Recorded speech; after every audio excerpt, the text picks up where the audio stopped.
Israel রাষ্ট্র যে ধ্বংস হবে, তার যে পতন অনিবার্য, সে কথা সকলেই জানে। কিন্তু তাই বলে ইসরায়েলের পতন যে 2026 সালেই ঘনিয়ে আসবে, তার মৃত্যু ঘন্টা বেজে যাবে, সেটা কেউ কিন্তু ঘুণাক্ষরেও টের পায়নি।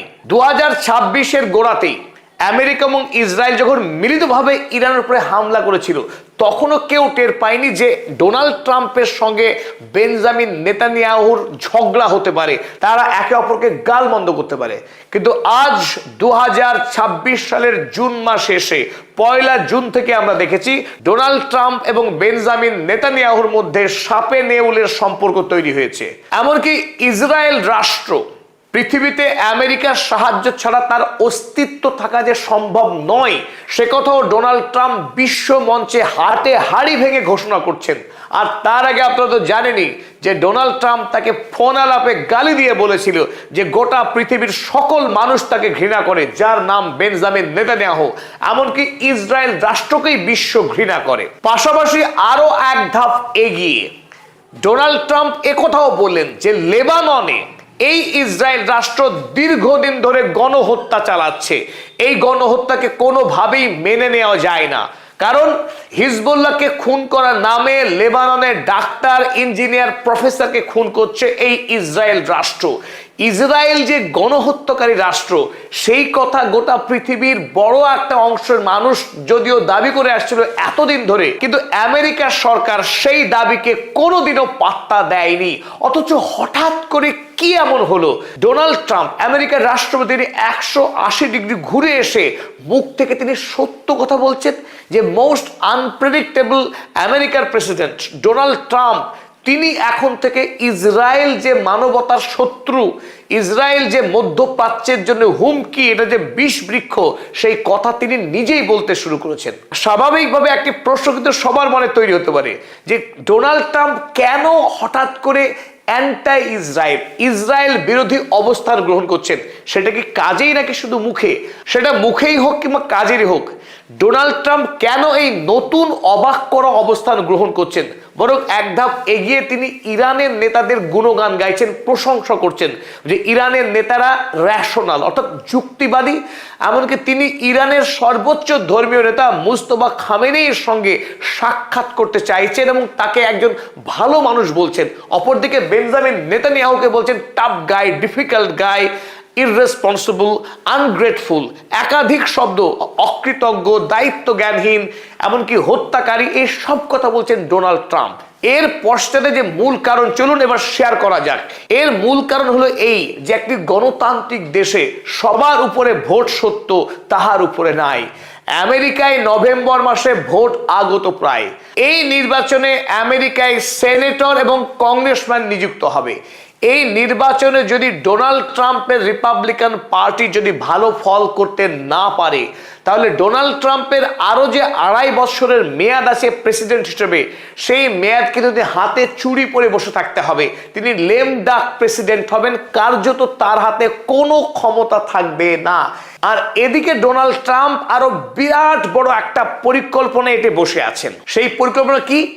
তিনি আগামী প্রেসিডেন্সিয়াল নির্বাচনে 2028 সালের রাষ্ট্রপতি নির্বাচনে তার ছেলেকে ভোটে দাঁড় করাবেন রাষ্ট্রপতি পদের জন্য। আর এই রাষ্ট্রপতি ভোটের সমস্ত প্রচার করবেন তিনি নিজে, কারণ দুবারের বেশি তো রাষ্ট্রপতি কেউ আমেরিকায় হতে পারবেন না। তিনি যেহেতু দ্বিতীয়বারের জন্য রাষ্ট্রপতির দায়িত্ব সামলাচ্ছেন, তৃতীয়বার তারা রাষ্ট্রপতি হওয়া যাবে না। সুতরাং রাষ্ট্রপতি হিসেবে তিনি তার নিজের ছেলেকে ভোটের ময়দানে নামাতে চাইছেন। আর তিনি উপরাষ্ট্রপতি হিসেবে দায়িত্বভার গ্রহণ করে আগামী আরো 4 বছর আমেরিকার রাষ্ট্রপতি থেকে ইতিহাস তৈরি করতে চাইছেন। একদিকে রাশিয়ায় ভ্লাদিমির পুতিন এবং চীনের শি জিনপিং, তারা বৎসরের পর বৎসর রাষ্ট্রপ্রধান থাকছেন, আর আমেরিকার বেলায় ডোনাল্ড ট্রাম্পকে বিদায় নিতে হবে, এ তিনি মানবেন না।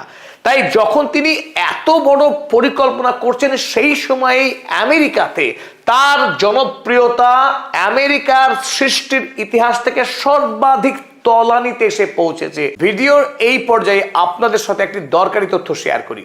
আপনারা যারা হোলসেল, রিটেল কিংবা ম্যানুফ্যাকচারিং বিজনেস করছেন তারা ইনভেন্টরি ঝামেলার কথা ভালো করেই জানেন। ইনভেন্টরি মানে আপনার দোকানের মালপত্র বা স্টক ঠিকঠাক ম্যানেজ করা, দরকারি জিনিস সঠিক সময়ে খুঁজে না পাওয়া, এলোমেলো তাক, স্টক হঠাৎ হঠাৎ শেষ হয়ে যাওয়া, এইসব ছোটখাটো ভুলেই ব্যবসায়ে বড় ক্ষতি হয়ে যায়। আর আপনার স্টক ম্যানেজমেন্টের এই সমস্ত সমস্যার সমাধান করতে পারে আমাদের আজকের ভিডিওর স্পন্সর উডুর ইনভেন্টরি অ্যাপ। উডু আপনার প্রোডাক্টগুলোকে সাজিয়ে রাখবে, তাও আবার অটোমেটিক্যালি। উডুর সহজ ড্যাশবোর্ডের সাহায্যে প্রতিদিনে মাল রিসিভ করা বা ডেলিভারি দেওয়ার কাজ সহজ হয়ে যায়। আপনি রিয়েল টাইমে জানতে পারবেন কতটা স্টক বাকি আছে বা কোন কোন প্রোডাক্টের ডেট এক্সপায়ারি হয়ে যাচ্ছে। ফলে আপনার কখনো মালের শর্টেজ বা ঘাটতি হবে না বা অতিরিক্ত মাল কিনে টাকাও নষ্ট হবে না। তাছাড়া উডুর ইনস্ট্যান্ট বারকোড স্ক্যানিং এর মাধ্যমে আপনার টিমের কাজের স্পিডও বাড়বে এবং ভুলের সম্ভাবনাও কমবে। ফিফো, লিফো বা অ্যাবকোর মতো স্টক ভ্যালুয়েশনের সব জটিল হিসেব উডু নিজেই করতে পারে। প্রোডাক্ট কেনা থেকে শুরু করে শেষ কাস্টমারের হাতে প্রোডাক্ট পৌঁছানো পর্যন্ত প্রতিটা স্টেপ ট্র্যাক করতে পারে উডুর এই ইনভেন্টরি অ্যাপ। উডুর সবচেয়ে ভালো বিষয় হলো আপনি এই অ্যাপটি একদম ফ্রিতেই ব্যবহার শুরু করতে পারেন। আর উডুর কমপ্লিট বিজনেস স্যুট প্রতি মাসে মাত্র 580 টাকার বিনিময়ে প্রতি ইউজার ব্যবহার করতে পারেন। অতএব আপনার ব্যবসার ম্যানেজমেন্টের কাজ সহজ করতে আমাদের ভিডিও ডেসক্রিপশনে দেওয়া লিংকে ক্লিক করে উডুর ইনভেন্টরি অ্যাপ ব্যবহার শুরু করতে পারেন। ফিরে আসা যাক এবার টপিকে। বেআইনি ইরান যুদ্ধে জড়িয়ে পড়বার পর আমেরিকার সাধারণ মানুষের জীবনে এত সীমাহীন যন্ত্রণা এবং আর্থিক কষ্ট তৈরি হয়েছে গোটা দেশে, তাতে এই মুহূর্তে আমেরিকার মানুষ ডোনাল্ড ট্রাম্পের যে যুদ্ধনীতি এবং ইসরায়েল প্রীতি, ইসরায়েল ফার্স্ট পলিসি, ইসরায়েলকে খুশি করবার জন্য ইরান যুদ্ধে জড়িয়ে পড়া, আর ইসরায়েলের প্রধানমন্ত্রী বেঞ্জামিন নেতানিয়াহুর হাতের কৃতদাস হয়ে গোটা আমেরিকার মানুষের বুকে ছুরি মারার যে নীতি ডোনাল্ড ট্রাম্প নিয়েছিলেন, সেই নীতি সম্পূর্ণ ভুল পথে গিয়েছে। ফলশ্রুতি হিসেবে আমেরিকাতে এই মুহূর্তে রিপাবলিকান দল রীতিমতো বিপদে রয়েছে। আমেরিকার মানুষ ইসরায়েল ফার্স্ট পলিসিকে যে কোনোভাবেই আর মেনে নিচ্ছে না, সেটা তিনি হাড়ে হাড়ে টের পেয়েছেন। ডোনাল্ড ট্রাম্প যদি আমেরিকা ফার্স্ট পলিসির পরিবর্তে ইসরায়েল ফার্স্ট পলিসি নিয়েই মেতে থাকেন, তাহলে আমেরিকার মানুষ আর ডোনাল্ড ট্রাম্পের ঝুলিতে আর ভোট দেবে না। অতএব রিপাবলিকান দলের ভরাডুবি, আর ভরাডুবি হলে তার স্বপ্নের অকাল মৃত্যু হবে। তাই ডোনাল্ড ট্রাম্প এখন ইসরায়েল নয়, তিনি এখন চাইছেন তার নিজের স্বার্থ রক্ষা করতে। আগামী দিনে এই 2.5 বছর তো বটেই, আরো নতুন করে 4 বছর তিনি আমেরিকার মসনদে থাকতে চাইছেন। আর এই স্বপ্নকে বাস্তব করতে গেলে তার দরকার এখন ইরান। ইরান এক বাস্তব প্রয়োজনীয়তা হয়ে উঠেছে ডোনাল্ড ট্রাম্পের কাছে। একদিকে যুদ্ধে হারলেন, আর এই যুদ্ধে হারার পরই মধ্যপ্রাচ্যে যদি আমেরিকার আধিপত্যকে বজায় রাখতে হয়, ইরানকে বাদ দিয়ে কোনোভাবেই সেটা সম্ভব না। ডোনাল্ড ট্রাম্প তা খুব হাড়ে হাড়ে টের পেয়েছেন। তাই এতদিন যেখানে মধ্যপ্রাচ্যের সবচেয়ে শক্তিশালী রাষ্ট্র ছিল ইসরায়েল, সেটা এখন ইতিহাস। এই মুহূর্তে মধ্যপ্রাচ্যের সবচেয়ে শক্তিশালী বলিষ্ঠ রাষ্ট্রের নাম ইরান। তাই ইসরায়েলকে এখন তিনি ইচ্ছে করে ক্রস চিহ্ন দিয়ে ধীরে ধীরে চেষ্টা করছেন ইরানের সঙ্গে বন্ধুত্ব তৈরি করে মধ্যপ্রাচ্যের উপরে আমেরিকার আধিপত্যকে বজায় রাখতে। আর এই কারণেই ডোনাল্ড ট্রাম্প ইসরায়েল বিরোধী এবং ইরানপন্থী অবস্থান নিতে বাধ্য হচ্ছেন। আমেরিকার এই বর্তমান রাজনৈতিক যে বাস্তবতা, তার নিরিখেই তিনি G7 এর বৈঠকে ইসরায়েলের বিরুদ্ধে এই সমস্ত বিস্ফোরক মন্তব্য করলেন। চলুন এবার তথ্যভিত্তিক আলোচনা করা যাক ইসরায়েল এবং আমেরিকার সম্পর্ক কিভাবে বদলে যাচ্ছে। আজকের এই আলোচনায় সকলকে স্বাগত জানাচ্ছি, আপনাদের বন্ধু অধ্যাপক আব্দুল হালিম। ইরানের সঙ্গে মেমোরেন্ডাম অফ আন্ডারস্ট্যান্ডিং এ স্বাক্ষর করবার পরই ডোনাল্ড ট্রাম্প ছুটে আসেন ফ্রান্সে, কারণ ফ্রান্সে 15 জুন থেকে 17 জুন পর্যন্ত G7 রাষ্ট্রের একটি গুরুত্বপূর্ণ বৈঠক চলছে। এই G7 অর্থাৎ আমেরিকা যুক্তরাষ্ট্র, Canada, Germany, England, France, Italy এবং জাপান, পৃথিবীর শক্তিশালী এই 7টি বাণিজ্যিক রাষ্ট্রের সম্মেলনে অতিথি রাষ্ট্র হিসেবে আরো 6টি রাষ্ট্রকে আমন্ত্রণ করা হয়েছিল, যার মধ্যে উল্লেখযোগ্য ভারত, ব্রাজিল, সাউথ কোরিয়া, আরব আমিরাত, কাতার, কেনিয়া এবং মিশর। এই বৃহৎ মঞ্চের নিঃসন্দেহে ডোনাল্ড ট্রাম্প মধ্যমণি হয়ে ওঠেন। আর সেই ডোনাল্ড ট্রাম্প যেহেতু বর্তমানে ইসরায়েল রাষ্ট্রকে নিয়ে নাস্তানুবোধ হয়ে আছেন, সুতরাং ইসরায়েল সম্পর্কে তিনি কি মন্তব্য করেন এবং ইরানের চুক্তির বিষয়ে ডোনাল্ড ট্রাম্প ঠিক কতখানি আন্তরিক সেটাও জানতে আগ্রহী বিশ্ব। তাই গোটা পৃথিবীর চোখ ছিল ফ্রান্সে অনুষ্ঠিত এই G7 বৈঠকে ডোনাল্ড ট্রাম্পের দিকে এবং প্রত্যাশিতভাবেই ডোনাল্ড ট্রাম্প গতকাল কিছু ভয়ঙ্কর মন্তব্য করেন, যে মন্তব্য কিন্তু স্পষ্ট ইঙ্গিত দিচ্ছে আগামী দিনে আমেরিকা এবং ইসরায়েলের সম্পর্কের অভিমুখ কি হতে যাচ্ছে। যদিও এতদিন পর্যন্ত আমেরিকা যুক্তরাষ্ট্র ছিল ইসরায়েল রাষ্ট্রের ধারক ও বাহক, এই ইসরায়েল রাষ্ট্রের জন্মলগ্ন থেকে শুরু করে আজ পর্যন্ত তাকে বাঁচিয়ে রাখার জন্য সমস্ত দায়িত্ব পালন করে এসছে আমেরিকা যুক্তরাষ্ট্র এবং আমেরিকা যুক্তরাষ্ট্রের মিলিটারি ইন্ডাস্ট্রিয়াল কমপ্লেক্স, আমেরিকা যুক্তরাষ্ট্রের বড় বড় বণিক গোষ্ঠী আইপ্যাকের মাধ্যমে আমেরিকার রাজনীতিকে নিয়ন্ত্রণ করে ইসরায়েল রাষ্ট্রকে শক্তিশালী করেছে এই আমেরিকা। অথচ এই মুহূর্তে আমেরিকার রাষ্ট্রপতি ডোনাল্ড ট্রাম্প ইসরায়েলের সম্পর্কে যে মন্তব্যগুলি করলেন, তারপর থেকে আগামী দিনে আমেরিকা এবং ইসরায়েলের সম্পর্ক যে আর পুরনো জায়গায় যাবে না সে কথা বলে দেওয়াই যায়। চলুন দেখে নিই প্রথমে কি বললেন ডোনাল্ড ট্রাম্প, যে কথা এই মুহূর্তে গোটা পৃথিবীতে এক দারুণভাবে চাঞ্চল্য সৃষ্টি করেছে। কারণ এই কথা আসলে আপনার আমার প্রত্যেকের মনের কথা। পৃথিবীতে যত হিউম্যান রাইটস অর্গানাইজেশন রয়েছে, মানবাধিকার যারা কর্মী রয়েছে, সাংবাদিক রয়েছে, তাদের প্রত্যেকের কথাই ছিল এই কথা, যে কথা এতদিন আমেরিকা বলেনি। এবার ডোনাল্ড ট্রাম্প বললেন, without the United States of America there would be no Israel. America যুক্তরাষ্ট্রের সাহায্য ছাড়া পৃথিবীতে ইসরায়েল বলে কোনো রাষ্ট্রের অস্তিত্ব থাকতে পারে না। খোদ বক্তা ডোনাল্ড ট্রাম্প তিনি এও বললেন, without me there would be no Israel. এমনকি আমি ছাড়া, ডোনাল্ড ট্রাম্প ছাড়া ইসরায়েল রাষ্ট্রের অস্তিত্ব থাকবে না। Because no other president was willing to do what I did. আমি ছাড়া আমেরিকার কোনো রাষ্ট্রপতি ইসরায়েলের জন্য এতটা কাজ করবে না।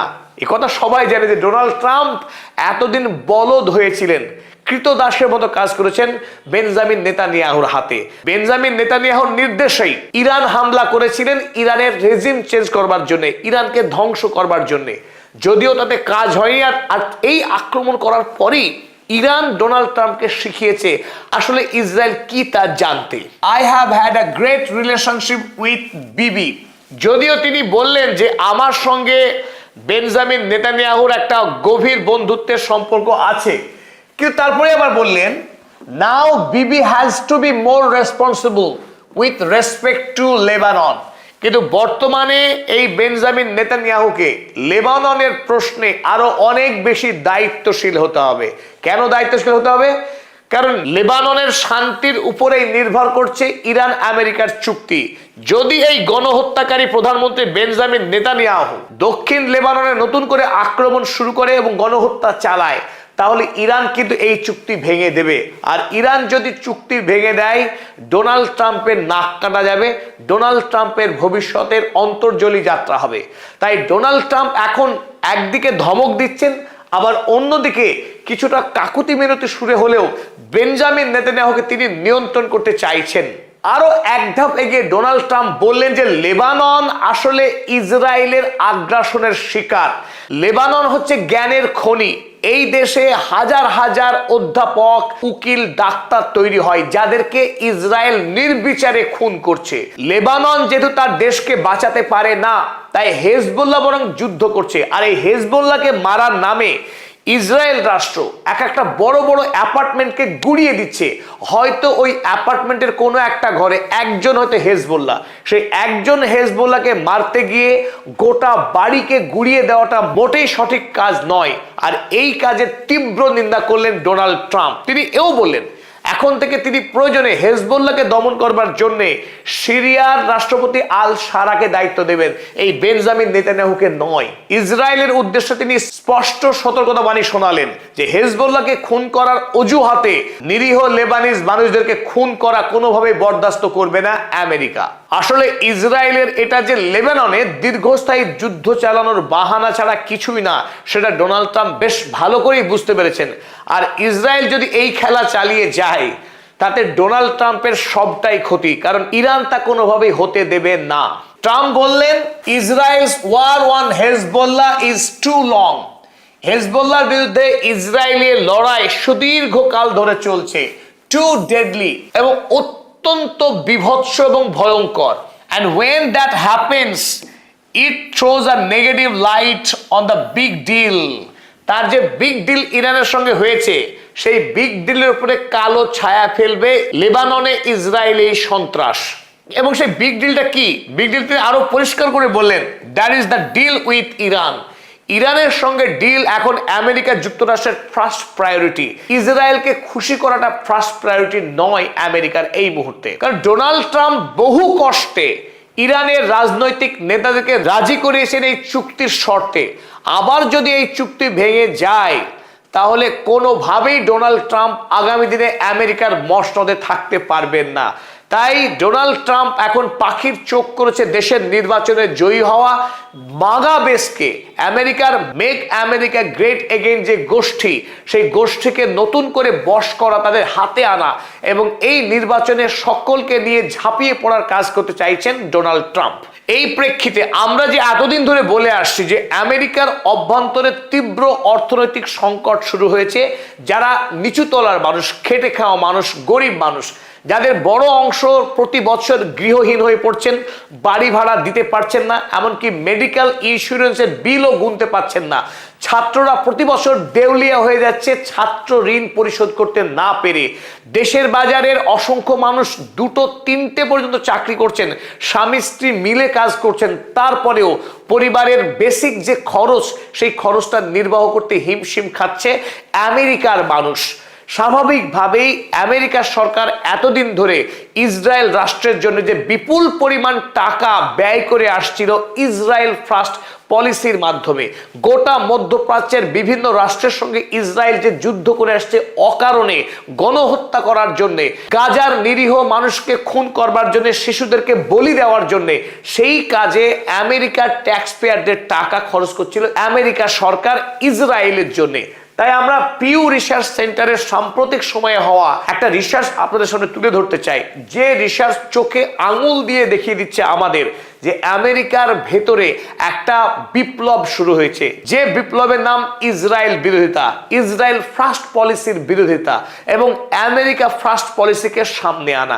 এখন আমেরিকার মানুষ আমেরিকার জন্য বাঁচতে চাইছে, ইসরায়েলের জন্য তারা কাজ করে ইসরায়েলকে অস্ত্র পাঠাতে আর তারা প্রস্তুত নয়। পিউ রিসার্চ সেন্টার করা এই সমীক্ষাতে দেখা গেছে আমেরিকা যুক্তরাষ্ট্রের 60% মানুষ এই মুহূর্তে ইসরায়েল বিরোধী। আর যদি আমরা এটা রাজনৈতিক দলে ভাগ করি, ডোনাল্ড ট্রাম্পের যে দল রিপাবলিকান দল এবং বিরোধী দল যে ডেমোক্র্যাট দল, তাতে আমরা দেখবো যে এই মুহূর্তে রিপাবলিকান দলের মধ্যে এখন 41% মানুষ ইসরায়েল বিরোধী। এটা একটা বিপ্লব এই কারণেই, এই রিপাবলিকান দল বরাবর ইসরায়েল ফার্স্ট পলিসিতে বিশ্বাস করত, ইসরায়েল পন্থী ছিল। সেই ইসরায়েল পন্থী দলের মধ্যেই এখন 41% মানুষ ইসরায়েল বিরোধী। অপরদিকে যদি ডেমোক্র্যাট দল দেখি, ইতিমধ্যেই ডেমোক্র্যাট দলের 80% মানুষ, সে বয়স নির্বিশেষে, তারা ইসরায়েল বিরোধী। এটা রীতিমতো বিপ্লব। তাহলে সামগ্রিকভাবে এই মুহূর্তে 60% মানুষ ইসরায়েলের বিরুদ্ধে অবস্থান গ্রহণ করছে। আর এই সংখ্যাটায় আরো বহুগুণ বৃদ্ধি পাবে যদি আমরা নতুন প্রজন্মের ভোটারদের দিকে তাকাই। সেই ক্ষেত্রে আমরা দেখবো যে 18 থেকে 49 বছর বয়সী যে গ্রুপ আমেরিকার বর্তমানে, সেই গ্রুপে রিপাবলিকান দলের মধ্যে 57% মানুষ এখন ইসরায়েল বিরোধী এবং ডেমোক্র্যাট দলের 84% মানুষ ইসরায়েল বিরোধী। যদি আমরা গড় করি দেখব 70% মানুষ এই 18 থেকে 49 বছর বয়সী গ্রুপের 70% আমেরিকাবাসী এখন ইসরায়েল বিরোধী। এটা কম বড় বিপ্লব। এরা যখন সংখ্যায় আরো বাড়বে, ধীরে ধীরে আমেরিকার মানুষ পুরোপুরি ইসরায়েলের বিরুদ্ধে অবস্থান গ্রহণ করবে। তাই এই মুহূর্তে আমেরিকার যে রাজনৈতিক দলগুলি ইসরায়েলের দাসত্ব করে, সেই বাস্তবতা আর বেশি দিন চলতে পারে না। এতদিন যেখানে ইসরায়েলের পক্ষে কাজ করাই আমেরিকার ইতিহাস ছিল, সেটা অতীত হয়েছে। আগামী দিনে ইসরায়েল বিরোধিতাই হবে আমেরিকার রাজনৈতিক বাস্তবতা। আর এই বাস্তবতাকে বুঝতে পেরে ডোনাল্ড ট্রাম্প তার সুর বদলাতে শুরু করেছেন। তবে ভিডিও শেষে একটা কথা আমরা বলি, ডোনাল্ড ট্রাম্প এই মুহূর্তে মুখে যেভাবে আগড়ম বাগড়ম করছেন, সেটা তার রাষ্ট্র পরিচালনার ক্ষেত্রে কতটা প্রতিফলন ঘটে সেটা দেখবার। কারণ এখনো পর্যন্ত আমেরিকা যুক্তরাষ্ট্রের ঘোষিত নীতি ইসরায়েল পন্থী। যতক্ষণ না পর্যন্ত আমেরিকার সরকার তাদের সরকারি প্রশাসনিক ক্ষেত্রে ইসরায়েলের বিরুদ্ধে অবস্থান গ্রহণ করছে এবং ইসরায়েলকে যে বিপুল পরিমাণে এইড দিয়ে আসছে, সেই এইড যতক্ষণ না বন্ধ করছে, ততক্ষণ কিন্তু আমরা ফাইনালি বলতে পারছি না যে আমেরিকা যুক্তরাষ্ট্র